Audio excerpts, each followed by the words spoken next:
Assalamualaikum warahmatullahi wabarakatuh. Al Hasan bin Ali radhiyallahu ta'ala anhuma pernah berkata, "Allamani Nabi sallallahu alaihi wasallam kalimatin aquluhunna fi qunutil witr." Rasulullah sallallahu alaihi wasallam mengajarkan kepadaku doa-doa yang aku ucapkan tatkala kunut witir. Doa-doa tersebut, Allahumma hdini fi man hadait wa afini fi man afait, dan seterusnya. Ini menunjukkan di syariatnya kunut witir. Bahkan begitu pentingnya Nabi SAW mengajarkan kepada Al-Hasan, padahal waktu itu beliau masih kecil, mungkin 6 atau 7 tahun, tapi sudah diajarkan oleh Nabi SAW agar beliau perhatian terhadap doa ini. Nah, bagaimana cara kita kunut witir? Ya, para sahabat, Ubay bin Ka'ab radhiyallahu anhu ketika mengimami di zaman Umar bin Khattab salat tarawih, maka beliau begitu setelah lewat tengah Ramadan, beliau pun kunut witir. Adapun pelaksanaannya, sebagian ulama berpendapat sebelum ruku dan sebagian ulama mengatakan setelah ruku. Kita memilih pendapat setelah ruku. Adapun pelaksanaannya setelah kita bangkit dari ruku dengan mengucapkan sami Allahu liman hamidah, maka jangan langsung kunut. Ingat ada kewajiban salat yang harus kita ucapkan, yaitu doa Rabbana walakal hamdu.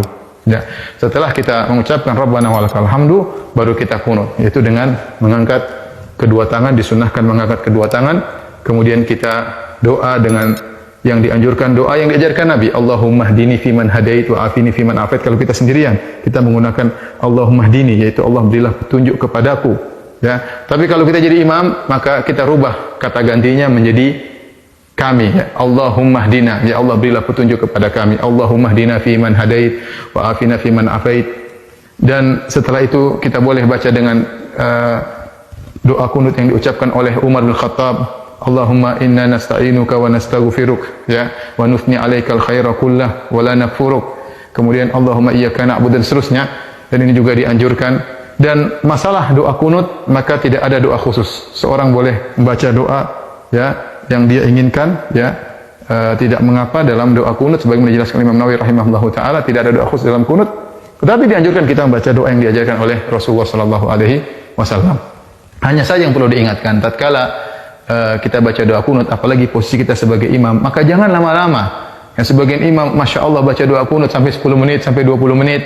Kasihan jamaah, mereka capek, ya. Lihat sunnah yang diajarkan tidak begitu lama, cuma beberapa menit kemudian selesai. Doa yang diajarkan Nabi kepada Hasan juga tidak panjang, doa yang diucapkan oleh Umar juga tidak panjang, maka asalnya doa kunut tidak perlu panjang-panjang. Jangan sampai kita merepotkan makmum, apalagi baca sampai setengah jam. Adapun kalau kita sendiri, kita ingin baca lama-lama, terserah. Tapi kalau kita jadi imam, ingat kondisi makmum. Jadi bebas kita baca dengan doa-doa yang diajarkan oleh Nabi SAW, atau doa-doa yang dibacakan oleh para imam-imam yang indah-indah boleh kita baca dalam kunut. Kemudian jangan lupa di penghujung kunut kita mengucapkan Allahumma sholli ala Muhammad, atau kita bersalawat kepada Nabi sallallahu alaihi wasallam. Adapun makmum, ya, maka makmum mengaminkan. Kalau imam baca doa Allahumma hdina fiman hadait, maka mereka mengaminkan, ya.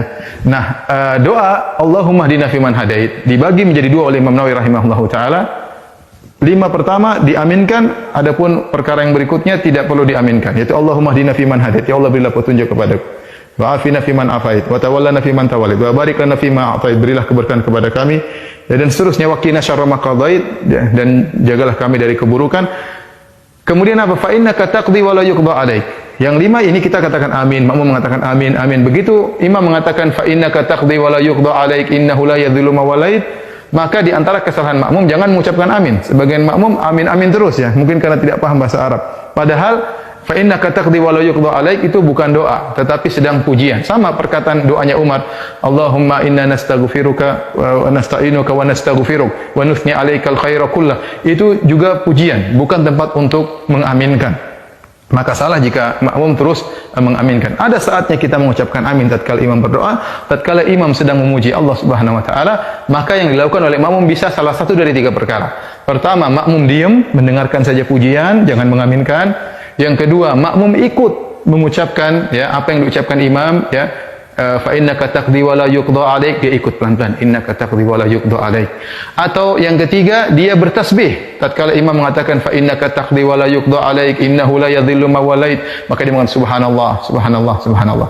Nah, di antara kesalahan makmum adalah mengaminkan semua yang diucapkan oleh imam. Di antara kesalahan kedua, makmum melihat ke atas, tidak boleh mungkin saking khusyuknya kemudian amin amin ke atas, itu juga salah, karena dalam sholat kita tidak boleh lihat ke atas. Yang ketiga, setelah selesai kunut mereka mengusapkan kedua tangan ke wajah, dan ini diingatkan oleh Imam Nawawi dalam kitabnya Al-Majmu', menukil dari Al-Baihaqi bahwasanya tidak diriwayatkan dari seorang salaf pun dalam salat mereka berdoa kemudian mengusapkan tangan ke wajah.